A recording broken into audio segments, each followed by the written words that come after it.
So today we're gonna talk about why it's so difficult for black men to love. So stay tuned. Let us sing as giving them a high of thunder. Anasema malaika ninakupenda malaika anasema malaika ninakutamani malaika anasema Jump down already. nashindwana malisina we ningekuoa malaika anasema jambo ngo jambo bwana habari gani ngo mzuri sana akiwa. What's going on, world? Welcome back to T3 and Me. It's your man Tim Ford Jr. here, and I got my beautiful daughter Miss Naya with me right now. I know she's not gonna say hi to y'all because she's on her way to sleep, but she's here with me right now, and I just wanted to come with this quick message real quick. You know, God really put it on my heart.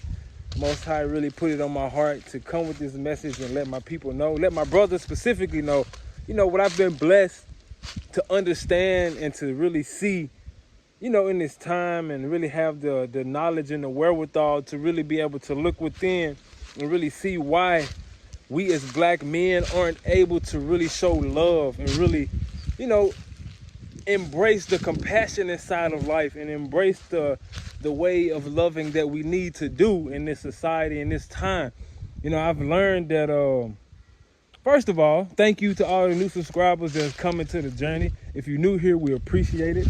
And to all the old subscribers, welcome back. Thank y'all for all the love. Thank you for all the support. Thank you for all the donations. We thank you for the prayers. We thank you all. Wow, look at that tree. And she already asleep. Wow. But yeah, we thank y'all for it all. We really appreciate it. You know, we don't take it lightly. And we're grateful that we're able to have your attention, and we're blessed to be able to bring you all some value. Man, I'm grateful that you all find value in what we talk about. So, you know, we want to continue to produce that type of content to give you all some value and help elevate each other and do this thing, all right? So, yeah, like I was saying in the introduction, today I want to talk about, you know, why it's tough for us as men to love and to show that side of us. You know, I've learned over my 28 years of living, you know, I've done a lot of self-reflecting and a lot of, you know, trying to build and trying to get my mind right so that I can be a better man in this world. And, you know, self-work is really the only work, the most important work that we as men should be focused on. Like self-work, getting yourself to the next level, looking within, realizing why you act the way that you do, really coming to terms and really like unpacking your trauma is really the ultimate goal of us as black men. You know, I learned it's difficult for us to love because we are holding on to so much baggage and so much unforgiveness and so much anger and frustration. Many of us knew how to love. Many of us grew up wanting to love. A lot of us had that first girlfriend at some point in our life where she really like ripped a hole in our heart. She ripped a hole in our heart, and it sort of caused us to not want to trust or not even be able to move forward with any other woman on that level of opening up their vulnerability. You know, a lot of us had our heart broken in middle school, some high school, some was even college. But if you were a man that had your heart broken at some point by a woman that you felt like, I like her a lot, you know, a lot of us with that young love, we put our all into that type of stuff. And then now I see why they tell us not to get entangled in all that, you know, the premarital sex, having girlfriends, all that courting and stuff. That's why it's important to wait until you get older, until you marry, until you get into a position where you understand what you're doing. Because by us exposing ourselves to those type of spirits at an early age, it really stopped and hindered our growth to get to where we want it to be. You know what I mean? For example, like a lot of us holding on to unforgiveness for a woman or a little girl that broke our heart, you know, in middle school, bro. Think about that. Like, there are men out here that's still harboring anger and frustration from a middle school breakup. And that's causing them not to be able to move forward and prosper in their life right now. Like, those attachments that we have and the power that we give to people that's no longer in our lives is a detriment to us moving forward as men and growing into who and what we're supposed to be doing. Another strong reason why a lot of men can't love, and this may ruffle a few feathers, but you know, a lot of us are mad at our mothers for not loving on us properly. Now, let me say this, let me clear this up, and let me get this right, and so y'all can understand me properly. You may not know it, you may not be able to articulate it, but a lot of us deep down are mad at our moms because our mother didn't love and nurture us the way that we needed as little boys. Unfortunately, a lot of our mothers weren't taught how to be mothers. A lot of our mothers were mothers at an early age. A lot of our mothers, unfortunately, you know what I'm saying, got left hanging by men, so they had to take on the role as mother and father. And they had to go out and work, and they had to really, you know, do the best that they could with all they had. So some of us as men were neglected the mother and son connection, if that makes sense. Like, a lot of us didn't get that in our lives. A lot of us wasn't breastfed. A lot of us didn't have that connection to a woman from the get-go. So it's sort of like, man, if my mama didn't do it, no woman can help me. No woman can really be my partner because I've never seen a good woman. You know, unfortunately, I used to have a memory. I had a memory of my mother doing some things. You know, my mother wasn't perfect. She did the best she could. I'm not knocking her. But I had a memory of my mother doing something against my stepfather. Like, I think she was going through something of his or did something. And I remember eternalizing something like, man, I don't want a woman like that. Like, I don't need no woman like that when I get older. I remember eternalizing that at like 10, 11 years old. You know what I'm saying? I'm just now thinking about this right now as I do this video. Glory to God. Listen, y'all. We hold on to a lot of things that we have to let go of. Our mothers tried their best. Our mothers did the best that they could. But you have to realize that you can't allow the mistakes and the lack thereof that our mothers had stop us and hinder us from stepping into our best selves. It's important that you pinpoint that problem, call it out for what it is, and then fix it. You know what I mean? Fix it. We've eternalized being upset with our mothers, a lot of us. And it's not intentionally. You know what I mean? When I realized that I was upset with my mother for the things that she did, when I had to do the unpacking in my life, it was tough. Because I didn't know it was a problem. I was always happy and proud that my mother did her best. But I couldn't figure out where that source of anger was coming from. Like, I always would be mad for no reason. And once I started going through my life, asking the Most High to reveal to me things, asking for him to show me things, I never forget, right before when I decided in my heart that it was time to get married, that I knew I was about to propose to my wife, man, the Most High started revealing so much in my mind that I needed to start dealing with. I started having memories of different traumatic experiences that God was telling me, it's time for you to address this. Like, if you having memories about things, that means it's something that you need to address. You can't keep packing it down because it's coming up for you to have to address it, because whatever age that, whatever the traumatization happened, that's where you stuck at. That's where, you know what I mean, why when you get angry, you feel like you start acting like a child because you're a child where you got arrested at in your development. Wherever you felt frustrated, wherever you felt like you were abandoned, that's where you're stuck at.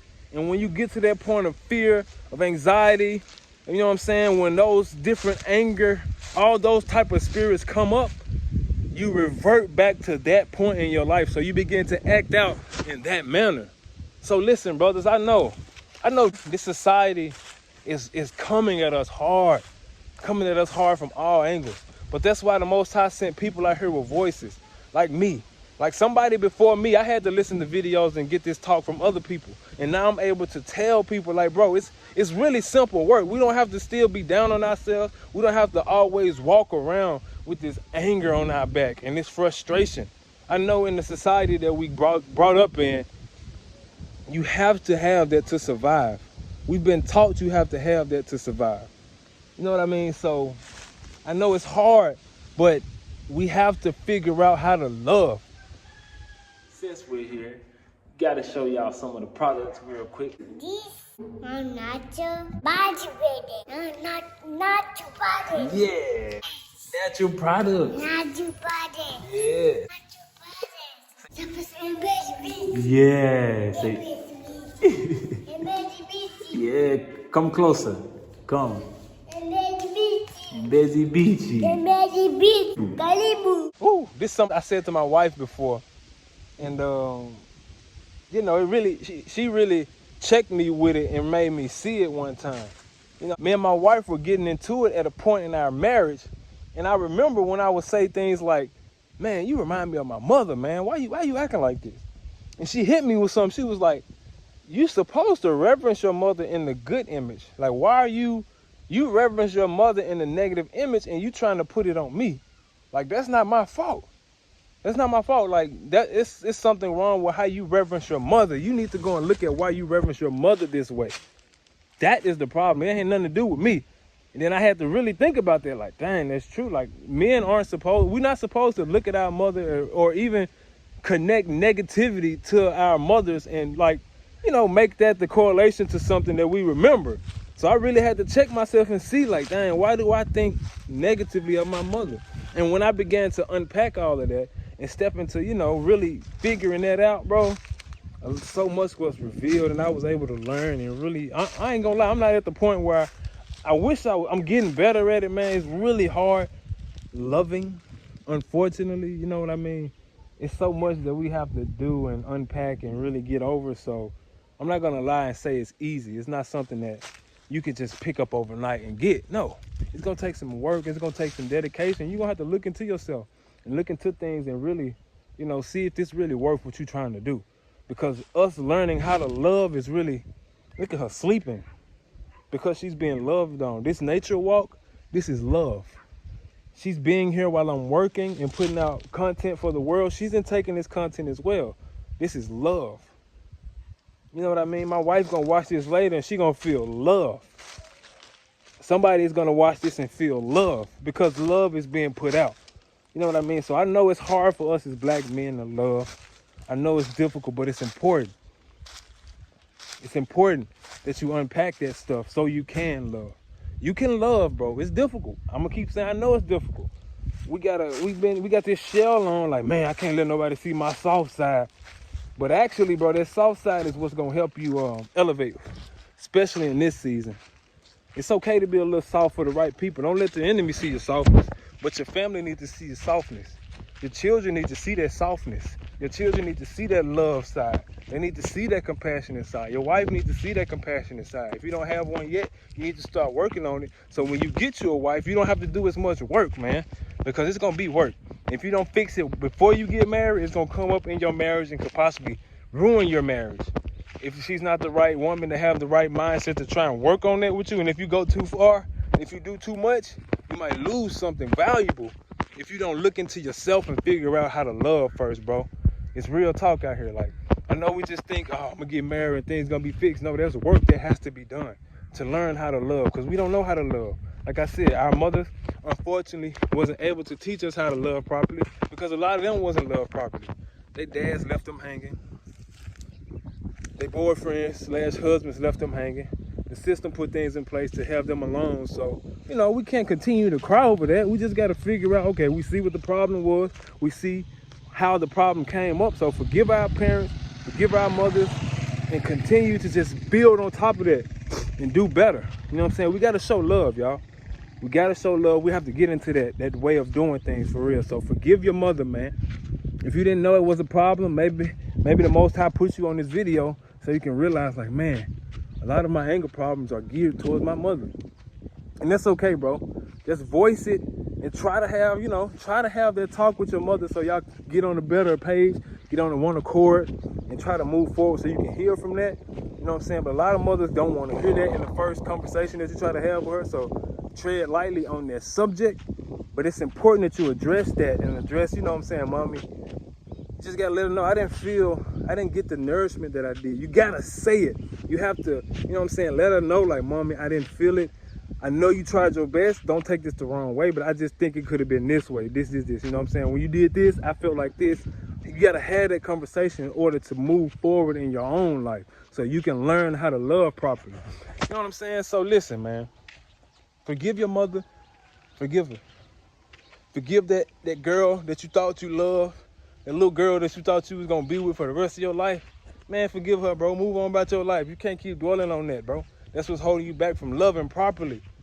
When we were younger, we knew how to love. We wanted to love that little girl like our wives. We had the vision of, man, this is my wife, so I'm gonna love her. And when she hurt you, you felt like no other girl or woman deserved it. So ever since then, you've been just packing stuff on top of it, packing it. Just no, I'm not showing no real affection. Just doing the bare minimum. I'm not gonna do it. So now, as men in this day and age, you gotta unpack it, bro. You gotta unpack it. So get to the bottom of that. Get over that woman. You know what I'm saying? Forgive your mother. And that way you'll be able to love properly, bro. You know, I don't know who this message is for. Grateful that you stayed to the end of it. I hope this helps someone. And I hope, you know what I'm saying, you all really learn and really get to the best of who you supposed to be. And do whatever you put your mind to, you know what I mean? I've been blessed and fortunate enough to make it all the way back to the motherland. And it's really helped me develop, helped me to get a new mindset, helped me to really move in a way that I never thought I was capable of. And it's all been a journey of self-help and self-realization and self-reflecting and self-work. I've been looking within this entire journey. That's the key. Look within, y'all. Look within, and then it'll all be revealed to you what you need to heal and work on. So listen, we gonna love. We gonna learn how to love, and we gonna learn how to be warriors too. So listen, if you, oh, it's finna rain. Yes, man. Overcome that spirit of anger. Overcome that spirit of lust. Overcome that spirit of envy, jealousy. Overcome it so that you can learn how to love and build properly, man. So yeah, man, if you made it to the end of the video, we appreciate it. If you haven't already, hit the subscribe button. And listen, brothers, learn how to love so we can build our nation properly, so we can love on our children properly, so we can love on our women properly, because they deserve it, man. I know it's hard to believe. I know it's hard to do, but get it done, because love ends in the end, for real. Let that anger go, all right? Y'all be safe out there. Shalom. Repat Book is Africa's first social media platform steered towards repatriates, also known as returnees to the motherland, in every country of Africa, as well as diasporans in America, Canada, the UK, and all four corners of the earth who are considering making the journey to freedom. It is a space where we can chat, earn money simply by being active on the site, and all of the features we are already familiar with from Facebook and WhatsApp, without having to sell our information and minus the censorship. For all continental Africans, repats in Africa, and persons who wish to come to Africa, this is our place to build, learn, network, problem solve, unite, innovate, and educate ourselves for a smooth transition into our rightful positions as we break away from our captors. This is the place we all knew we needed. By consolidating our energy, we can force transformation. This is the drum. If you're interested in joining the community, click the link in the description. Karibu.